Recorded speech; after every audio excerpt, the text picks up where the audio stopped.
જ્યાં standing chairman વિરુદ્ધ PGVCL association હવે મેદાને આવ્યું છે। સ્ટેન્ડિંગ ચેરમેન જયમીન ઠાકરે અપમાન કર્યાની રજૂઆત કરી છે। પીજીવીસીએલ એસોસિએશને કલેક્ટરને આવેદનપત્ર આપ્યું છે। ગેરસંસદીય ભાષાનો ઉપયોગ કર્યાની તેમાં રજૂઆત કરવામાં આવી છે। તો પીજીવીસીએલના એન્જિનિયરોનો ઉગાડા લઈ લખાણ લીધું હોવાનું ઉધડો લઈ લખાણ લીધું હતું। હવે લાઇટ ન જવી જોઈએ તેવું પણ દબાણ કર્યું હતું અને લખાણ લખવામાં આવ્યું હતું। 29 મે વોર્ડ નંબર 2 માં લાઇટ જતા જયમીન ઠાકરે હોબાળો કર્યો હતો।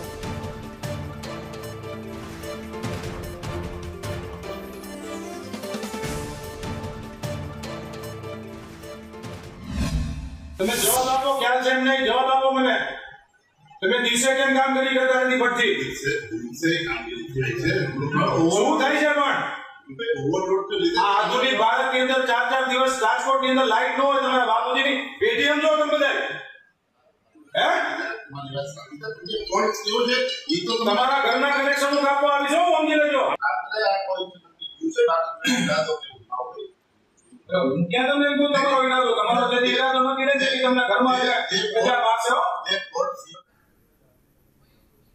વધુ અપડેટ સાથે સંવાદદાતા મયુર સોની અમારી સાથે જોડાઈ ગયા છે। મયુર, સ્ટેન્ડિંગ કમિટી ચેરમેન વિરુદ્ધ હવે પીજીવીસીએલ પણ મેદાને આવ્યું છે।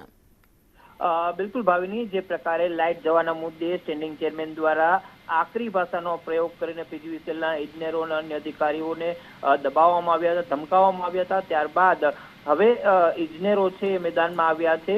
પીજીવીસીએલના ઇજનેરોના સંગઠને આજે કલેક્ટરને આવેદનપત્ર આપ્યું હતું। એટલું જ નહીં પરંતુ પોતાના ઉપરી અધિકારીઓ છે એમને પણ આવેદનપત્ર આપી અને સ્ટેન્ડિંગ ચેરમેનની જે કઈ ભાષા છે તેને બિનસંસદીય ગણાવી હતી। એટલું જ નહીં પરંતુ જો તેમની સામે કોઈ સત્તાધારી પક્ષ અથવા તો સરકાર તરફથી કાર્યવાહી નહીં કરવામાં આવે તો આંદોલનની ચીમકી છે પણ પીજીવીસીએલના ઇજનેરોએ ઉચ્ચારી છે।